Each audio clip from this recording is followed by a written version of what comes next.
Welcome to Financial Buzz Market Weekly. I'm RK Walker here at the New York Stock Exchange, bringing you a review of this week's stock market. On Monday, new home sales for January declined 7.8% to a much lower than expected 593,000 annualized units. The decline was blamed on a shortage of homes as well as higher mortgage rates. However, markets rose strongly with the Dow Industrials closing up 399 points. On Tuesday, the Case-Shiller Home Price Index for December increased 0.6% and durable goods orders for January declined 3.7%. Consumer confidence for February jumped 6.5 points to 130.8, stronger than expected. In testimony before Congress, Fed Chair Jerome Powell mentioned that he thinks the economy is growing stronger than his initial estimates, leading investors to believe that more than 3 rate hikes may occur this year. 10-year Treasury notes rose sharply after Powell's comments. However, they came back down at the end of the day just below 2.9%. Markets fell sharply with the Dow Industrials dropping 299 points. On Wednesday, the second estimate of the fourth quarter GDP came out, and it was revised 0.1% lower to 2.5%. The pending home sales index for January fell 4.7%, a much sharper decline than expected. And the EIA petroleum status report for the week ending February 23rd showed crude oil inventory rising 3 million barrels. U.S. crude jumped 2.4% to $61.48 a barrel, and markets continued their slide with the Dow Industrials losing 380 points. On Thursday, jobless claims for the week ending February 24th fell 10,000 to 210,000, and the ISM manufacturing index for February increased 1.7 points to 60.8.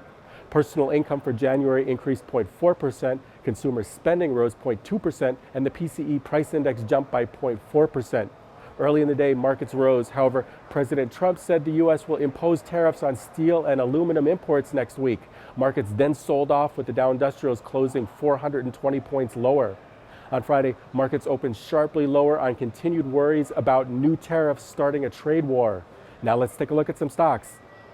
Nutrisystem Inc. on Monday reported financial results for its fourth quarter and full year ending December 31st. The weight loss company beat both revenue and estimates, but shares still plummeted by 27% due to a weak full year guidance. New Year's resolutions typically create a surge in business, but this year was disappointing. Nutrisystem reached a new low of $28.50 per share this week.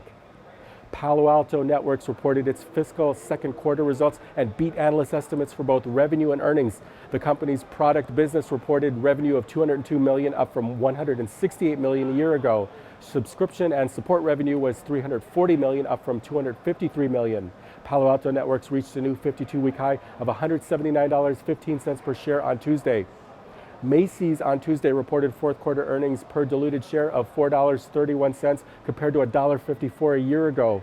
Full year fiscal 2017 earnings per diluted share were $5.04 compared to $1.99 in fiscal 2016. Macy's reached a high of $30.94 per share Tuesday morning post-announcement. Bookings Holdings, Inc., previously known as Priceline Group, announced Tuesday better than expected fourth quarter earnings, sending shares to a new 52-week high of $2,087.34. The travel giant said gross travel bookings rose 19% to $18 billion in the fourth quarter compared with $15 billion a year earlier. The company earned $836 million or $16.86 per share. Weight Watchers International, Inc. reported that it saw its fourth quarter subscriber numbers increase by 22.6% compared to a year ago. Fourth quarter revenue was $312 million and net income was $63 million compared to $13 million a year ago. The company stock reached $77 per share on Wednesday.